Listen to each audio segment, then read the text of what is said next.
ನನ್ನ ನೈತಿಕತೆಯಿಂದನೇ ಬಂದವರು. ನಾನು ಬಂದಿದ್ದು RSS ಇಂದ. ನನ್ನ ಮೇಲೆ ಒಂದು ಆರೋಪ ಬಂತು, ಸಂತೋಷ್ ಕುಮಾರ್ ಅವರು ಆತ್ಮಹತ್ಯೆ ಮಾಡಿಕೊಂಡಿದ್ದಾರೆ. ಅದು ಹೇಗಾಯಿತು ಏನು ನಾನು ವಿವರಕ್ಕೆ ಹೋಗಲೇ ಇಲ್ಲ. ಇಮ್ಮಿಡಿಯೇಟಾಗಿ ನರೇಂದ್ರ ಮೋದಿ ಅವರಿಗೆ ಮತ್ತು ಅಮಿತ್ ಶಾ ಅವರವರಿಗೆ ಫೋನ್ ಮಾಡಿ ನನ್ನ ಮೇಲೆ ಒಂದು ಆರೋಪ ಬಂದಿದೆ, ಇದು ತನಿಖೆ ಆಗ್ತದೆ, ಅಲ್ಲಿ ತನಕ ನಾನು ಮಂತ್ರಿಯಾಗಿ ಮುಂದುವರಿಯಲ್ಲ, ಒಂದು ರಾಜ್ಯವನ್ನೇ ತಗೋಬೇಕು. ಒಂದೇ ದಿನ ಅವ್ರು 2 ದಿನ ತಡಿಬೇಕು ಒಂದು ಕಾದೆ ನಾನು. ಆ ಸಂದರ್ಭದಲ್ಲಿ ಕಾಂಗ್ರೆಸ್ಸಿಂದ ಸಿದ್ದರಾಮಯ್ಯನವರು ಇರ್ಬೋದು, DK ಶಿವಕುಮಾರ್ ಇರ್ಬೋದು, ಅವ್ರ ನೇತೃತ್ವದಲ್ಲಿ ಸಾವಿರಾರು ಜನದ ಮೆರವಣಿಗೆ ಮಾಡೋರು, ರಾಜೀನಾಮೆ ಕೊಡಬೇಕು, ಅವ್ರದ್ದು ನಿರಪರಾಧಿ ಅಂತ ತೀರ್ಮಾನ ಆದರೆ ಮತ್ತೆ ಕ್ಯಾಬಿನೆಟ್ ತಗೊಳ್ಳಿ, ಇದನ್ನೆಲ್ಲ ಅವ್ರು ಮಾಡ್ತಾ ಬಂದರು. ನಾನು ಅಲ್ಲಿ ತನಕ ಕಾಯಲಿಲ್ಲ, ನಾನು ತಕ್ಷಣ ರಾಜೀನಾಮೆ ಕೊಟ್ಟೆ. ನನಗೆ ಈ ರೀತಿ ಆಗೋದಕ್ಕೆ ಅನೇಕ ಕೈಗಳು ಹಿಂಭಾಗದಿಂದ ನನಗೆ ತೊಂದರೆ ಕೊಟ್ಟರು. ಇದು ನನಗೆ ಗೊತ್ತು, ಯಾರ್ಯಾರು ನನಗೆ ತೊಂದರೆ ಕೊಟ್ಟಿದ್ದಾರೆ. ಅವರೆಲ್ಲರೂ ಕೂಡ ಇವತ್ತು ಒಂದಲ್ಲ ಒಂದು ರೂಪದಲ್ಲಿ ಅನುಭವಿಸ್ತಿದ್ದಾರೆ ಭಾಳ ಜನ. ಇನ್ನು ಮುಂದೂ ಕೂಡ ತುಂಬ ಅನುಭವಿಸೋರು ಇದ್ದಾರೆ. ನನ್ನ ದೇವ್ರ ಮೇಲೆ ಮಾತ್ರ ನನ್ನ ನಂಬಿಕೆ, ದೇವ್ರ ಮೇಲೆ ನಂಬಿಕೆ. ಯಾಕೆ? ನಾನು ಏನೇ ತಪ್ಪು ಮಾಡಿಲ್ಲ ಅನ್ನೋ ತೀರ್ಮಾನ ಆದ ನಂತರ ತನಿಖೆ ಆಯಿತು, ನಿರ್ದೋಷಿ ಅಂತ ತೀರ್ಮಾನನೂ ಆಗ್ಬಂತು. ನನ್ನ ದೇವ್ರ ಮೇಲೆ ನಂಬಿಕೆ ಇದಕ್ಕೋಸ್ಕರ ಯಾರು ನನ್ನನ್ನು ರಾಜಕಾರಣದಲ್ಲಿ ಮುಗಿಸ್ಬೇಕು ಅಂತ ತೀರ್ಮಾನ ಮಾಡಿದ್ರು ಯಾರಿಗೂ ನನಗೆ ಮುಗಿಸೋಕ್ಕೆ ಸಾಧ್ಯ ಇಲ್ಲ. ಅನುಭವಿಸ್ತಾ ಇದ್ದಾರೆ. ನಾನು ಅವ್ರಿಗೆ ಅನ್ಯಾಯ ಆಗಲಿ ಅಂತ ಭಗವಂತನ ಪ್ರಾರ್ಥನೆ ಮಾಡಲ್ಲ. ನಾನು ಅವರು ದೇವರ ಒಳ್ಳೇದು ಮಾಡಲಿ ಅಂತ ಹೇಳ್ತೀನಿ. ಆದರೆ ನನಗೆ ಅನ್ಯಾಯ ಮಾಡ್ದಂಗೆ ಬೇರೆ ಯಾರಿಗೂ ಮಾಡಬಾರ್ದು.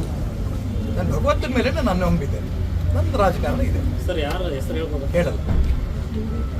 ಭಗವಂತ ಇರ್ಬೇಕಾದ್ರೆ ಇನ್ಯಾಕೆ ನಾನೇ ಕೇಳಿ ನೋಡ್ತಾ ಇದ್ದೀರಿ ಎಲ್ಲ ನಿಮ್ಗೆ ಅದೇ ನಿಧಾನಕ್ಕೆ ಗೊತ್ತಾಗುತ್ತೆ. ತಕ್ಷಣ ಹೇಳ್ಬಿಟ್ರೆ ನಿಮ್ಗೇನು ಬ್ರೇಕಿಂಗ್ ನ್ಯೂಸೇ ಇರೋದು. ಈ ನಿಮ್ಮ ನಡೆಯ ರೀತಿ ಕಾಂಗ್ರೆಸ್ ಆಗಿಲ್ಲ ಅಂದ್ರೆ ನೀವು ಕಾಂಗ್ರೆಸ್ನವ್ರಿಗೆ ಕೇಳಬೇಕು. ನಾನು ಕಾಂಗ್ರೆಸ್ ನಿಮ್ಮ ಆಗ್ರಹ ಏನು? ನಾನು ಹೇಳ್ತಿರೋದು ಭಗವಂತ ನೋಡ್ತಾನೆ ಅಂತ ಅದಕ್ಕೆ ಹೇಳಿದ್ದ. ಅದು ಕಾಂಗ್ರೆಸ್ಸೋ BJPನೋ ಇನ್ನೊಂದು ಪಾರ್ಟಿನೋ ಅಲ್ಲ. ಯಾರು ಈ ರೀತಿ ಮಾಡ್ತಾ ಇದ್ದಾರೆ, ನೈತಿಕತೆಯಿಂದ ರಾಜಕಾರಣ ಮಾಡಲ್ಲ, ಅವ್ರು ಅನುಭವಿಸ್ತಾರೆ. ನಾನು ಯಾವುದೇ ವ್ಯಕ್ತಿ ಹೆಸರು ಹೇಳಕ್ಕೆ ಇಷ್ಟಪಡಲ್ಲ. ಅವ್ರು ಹೇಳಿದ್ರ ಬಗ್ಗೆ ಹೇಳಲ್ಲ, ಪಾರ್ಟಿ ಹೆಸರು ಹೇಳಲ್ಲ. ಯಾಕೆ ಅಂತಂದರೆ ಇವತ್ತು ಕರ್ನಾಟಕ ರಾಜ್ಯ ಜನ ನನ್ನ ನೈತಿಕತೆಯನ್ನು ಮೆಚ್ಚಿದ್ದಾರೆ. ಆಪಾದನೆ ಬಂದಿದ್ದ 2 ದಿನಕ್ಕೆ ನಾನು ಪರ್ಮಿಷನ್ ತೊಗೊಂಡು, ಅವ್ರು ಒಪ್ಪಲಿಲ್ಲ. ಮುಂಚೆ ಬೇಡ ಅಂತಂದರು, ನಾನೇ ಒಪ್ಪಲಿಲ್ಲ. ಯಾಕೆಂದರೆ ನಾನೇ KJ ಜಾರ್ಜ್ ಅವ್ರ ಮೇಲೆ ಆಪಾದನೆ ಬಂದಾಗ ನೀವು ರಾಜೀನಾಮೆ ಕೊಡಿ, ತನಿಖೆ ಮಾಡಿ, ತನಿಖೆ ನೀನು ನಿರ್ದೋಷಿಯಾಗಿ ಬನ್ನಿ, ಮತ್ತೆ ಮಂತ್ರಿಯಾಗಿ ನಾನೇ ಹೋರಾಟ ಮಾಡಿದ್ರು. ನನ್ನ ಮೇಲೆ ಆರೋಪ ಬಂದ ಸುಮ್ಮನೆ ಇದ್ರೆ ನಾನು ಅದಕ್ಕೋಸ್ಕರನೇ ಇಮ್ಮಿಡಿಯೇಟ್ ಕೇಂದ್ರ ನಾಯಕರು ಹೇಳಿದೆ. ಆ 2 ದಿನದಲ್ಲಿ ಪಾಪ ಭಾಳ ಅರ್ಜೆಂಟ್ ಆಗಿಬಿಟ್ಟಿತ್ತು ಕಾಂಗ್ರೆಸ್ನವ್ರಿಗೆ. ಏನು ಸಾವಿರಾರು ಜನದ ಮೆರವಣಿಗೆ, ರಾಜೀನಾಮೆ ಕೊಡಬೇಕು ಕೊಟ್ಟೆ. ನಾನು ಅದಕ್ಕೋಸ್ಕರ ಹೇಳಿದೆ, ನೈತಿಕತೆ ಅಂತ ನಾನು ರಾಜಕಾರಣ ಮಾಡ್ಕೊಂಡು ಬಂದಿದ್ದೀನಿ. ಅವರಿಗೆ ಕಾಂಗ್ರೆಸ್ನವ್ರಿಗೆ ಏನು ನೈತಿಕತೆ ಇದೆ ಇಲ್ಲ ಎರಡೂ ಹೇಳಲ್ಲ.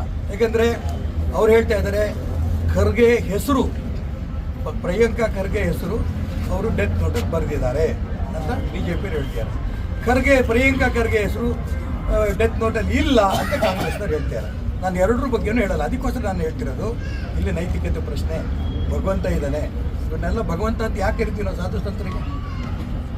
ಯಾಕೆ ಅವ್ರು ಪಾದಪೂಜೆ ನಮಗೆ 1008 ಜನನ್ನ ಪಾದಪೂಜೆ ಮಾಡಿಕೊಂಡು ನಾವು ಉದ್ಘಾಟನೆ ಮಾಡ್ತಿದ್ವಿ. ಜನಕ್ಕೆಲ್ಲ ಇವರೆಲ್ಲರೂ ಕೂಡ ತ್ಯಾಗಿಗಳು, ನಾವೆಲ್ಲರೂ ಭೋಗಿಗಳು. ಅವ್ರು ಮಾಡದಂಥ ತ್ಯಾಗಕ್ಕೋಸ್ಕರನೇ ಅವರಿಗೆ ನಾವು ಪಾದಪೂಜೆ ಮಾಡಿ ಈ ಬ್ರಿಗೇಡ್ ಶುರು ಮಾಡ್ತಾ ಇದ್ದೀವಿ. ಇದರಿಂದ ಕರ್ನಾಟಕ ರಾಜ್ಯದ ಹಿಂದೂ ಸಮಾಜಕ್ಕೆ ಒಳ್ಳೇದಾಗಲಿ, ಇದು ನಮ್ಮ ಉದ್ದೇಶ. ಈಗ ಭವಿಷ್ಯದಲ್ಲಿ ಬ್ರಿಗೇಡ್ ಇರೋ ರಾಜಕೀಯ ಅಂತಿರೋ ಅದು ಎರಡು ಮಿಕ್ಸ್ ಇದೆ. ಹಂಗೆ ಅಂಥದ್ದೆಲ್ಲದಕ್ಕೂ ಮಾಡ್ತೀವಿ. ನೀವು ಪ್ರತ್ಯೇಕ ರಾಜಕೀಯ ವಿಷಯಗಳಿಗೂ ಮಾತಾಡ್ತಾರೆ. ನಾನು ಹೇಳಿದ್ನಲ್ಲ, ರಾಜಕಾರಣದಲ್ಲಿ ಮಠ ಮಂದಿರಿಗೆ ಅನ್ಯಾಯ ಆದರೆ, ದೇವಸ್ಥಾನಗಳಿಗೆ ಅನ್ಯಾಯ ಆದರೆ, ರೈತರಿಗೆ ಅನ್ಯಾಯ ಆದರೆ ನಾವು ಏನೇನು ಮಾಡಬೇಕೋ ಮಾಡ್ತೀವಿ. ಮಠ ಮನೆಗಳಿಗೆ ದೇವಸ್ಥಾನಗಳಿಗೆ ಅನ್ಯಾಯ ಆದರೆ ಮನೆ ಈಶ್ವರಪ್ಪ ಸಾಹೇಬರು ನಮ್ಮ ಬೆನ್ನ ನಿಂತಿರ್ತಾರೆ. ಅವ್ರಿಗೆ ಅನ್ಯಾಯ ಆದರೆ ಇಡೀ ಮಠ ಮನೆ ಅವ್ರ ಬೆನ್ನ ನಿಂತಿರ್ತಾರೆ. ಬಟ್ ಈಗ ಅನ್ಯಾಯ ಆಗಿದೆ ಮುಖ್ಯಮಂತ್ರಿಗಳಿಗೂ ಆದವರು. ಈಗ BJPಯಿಂದ ಹೊರಗೆ ಬಂದ ಮೇಲೆ ನೀವು ಬ್ರಿಗೇಡ್ ಮಾಡ್ತಾ ಇರೋದು ಬಹುತೇಕ ಜನರಿಗೆ ಏನು ಕುತೂಹಲ ಇತ್ತು. ಮತ್ತು ಈಶ್ವರಪ್ಪನವರು ರಾಜಕೀಯ ಒಂದು ಪರ್ಯಾಯ ಶಕ್ತಿ ಬೆಳೆಸಲಿಕ್ಕೋಸ್ಕರ ಬ್ರಿಗೇಡ್ ಸ್ಥಾಪನೆ ಮಾಡ್ತಾರೆ, ಅದಕ್ಕೋಸ್ಕರ ಈ ಹೆಜ್ಜೆ ಇಟ್ಟಿದ್ದಾರೆ ಅಂತ ಇತ್ತು. ಬಟ್ ಈಗ ಇದೇನೋ ಒಂದು ಧಾರ್ಮಿಕ ಸಂಘಟನೆ ಆ ಥರದ ನೆಲೆಯಲ್ಲಿ ಹೋಗ್ತಾ ಇದೆ. ಇದ್ರ ಮರ್ಮ ಏನು ಅನ್ನೋದು ತಾವು? ನನ್ನ ಜೀವನದಲ್ಲಿ ರಾಜಕಾರಣ ಜೊತೆಗೇನೆ ಯಾವಾಗಲೂ ಸಾಧು ಸಂತರ ಜೊತೆಗೆ ನಾನಿರೋದು. ಇವತ್ತಲ್ಲ, ಈಗ 109 ಕೋಟಿ ರೂಪಾಯಿ ಪ್ರಾರಂಭದಲ್ಲಿ ಎಲ್ಲ ಸಾಧು ಸಂತರಿಗೆ ಕೊಡಬೇಕಾದ್ರೆ ಅದನ್ನು ಪ್ರಮುಖ ಪಾತ್ರ ನಮ್ಮದೇ. ಸದಾನಂದ ಗೌಡ್ರ ಹತ್ರ ಕೂತ್ಕೊಂಡು ಎಲ್ಲ ಸ್ವಾಮಿಗಳನ್ನು ಮಾತಾಡಿ ಏನೇನು ಬೇಕು ಕೊಟ್ಟಿದ್ದೆ. ಮಾನ್ಯ ಬಸವರಾಜ ಬೊಮ್ಮಾಯಿ ಮುಖ್ಯಮಂತ್ರಿ ಆದಾಗಲೂ ಕೂಡ 129 ಕೋಟಿ ಹಣ ಕೊಟ್ಟಿದ್ದೆ. ಇದಕ್ಕೂ ರಾಜಕಾರಣಕ್ಕೂ ಏನೂ ಸಂಬಂಧ ಇಲ್ಲ. ರಾಜಕಾರಣವೇ ಬೇರೆ, ಈ ಧಾರ್ಮಿಕ ಚಟುವಟಿಕೆಗಳು ಬೇರೆ. ಯಾಕಂದರೆ ಇವತ್ತು ಹಿಂದೂ ಸಮಾಜಕ್ಕೆ ಇಡೀ ಕರ್ನಾಟಕ ರಾಜ್ಯದಲ್ಲಿ ದಲಿತರಿಗೆ, ಹಿಂದುಳಿದವರಿಗೆ, ಸಕಲ ಹಿಂದೂ ಸಮಾಜಕ್ಕೂ ಸಮಸ್ಯೆಗಳಿವೆ, ಬೇರೆ ಬೇರೆ ಸಮಸ್ಯೆಗಳಿವೆ.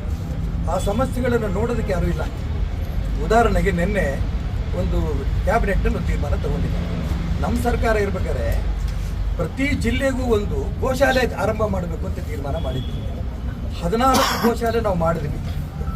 ಅಲ್ಲಿಂದ ಮುಂದೆ ಗೋಶಾಲೆಗಳು ಉಳಿದಂಥ ಗೋಶಾಲೆಗಳು ಮಾಡ್ತಾರೆ ಅಂತ ಅಂದ್ಕೊಂಡಿದ್ವಿ. ಮಾಡಲಿಲ್ಲ. ಅಷ್ಟೇ ಅಲ್ಲ, ಇನ್ನು ಮುಂದೆ ಯಾವ ಗೋಶಾಲೆನೂ ಮಾಡಬಾರ್ದು ಅಂತ ತೀರ್ಮಾನ ತಗೊಂಡಿದ್ದಾರೆ.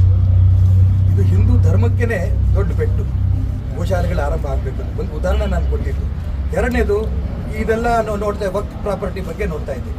ಅನೇಕ ದೇವಸ್ಥಾನಗಳದ್ದು, ಮಠ ಮಂದಿರದ್ದು ಒಂದು ಜಾಗವನ್ನೇ ವಕ್ಫ್ ಅಂತ ತೀರ್ಮಾನ ಮಾಡಿಬಿಟ್ಟಿದ್ದಾರೆ. ನಾನು ಅದಕ್ಕೋಸ್ಕರ ಹೇಳಿದೆ, ಧಾರ್ಮಿಕ ಚಟುವಟಿಕೆಗಳು ಆರಂಭ ಆಗೋದ್ರಿಂದ ಇಡೀ ಸಮಾಜವೇ ಜಾಗೃತಿ ಆಗುತ್ತೆ. ರಾಜಕಾರಣವೂ ಮಾಡ್ತೇನೆ ನಾನು, ಯಾವ ಕಾರಣಕ್ಕೂ ರಾಜಕಾರಣ ಬಿಡಲ್ಲ. ಆದರೆ ಜೊತೆಗೆ ಧಾರ್ಮಿಕ ಚಟುವಟಿಕೆಗಳನ್ನು ಮುಂದುವರಿಸ್ತೇನೆ.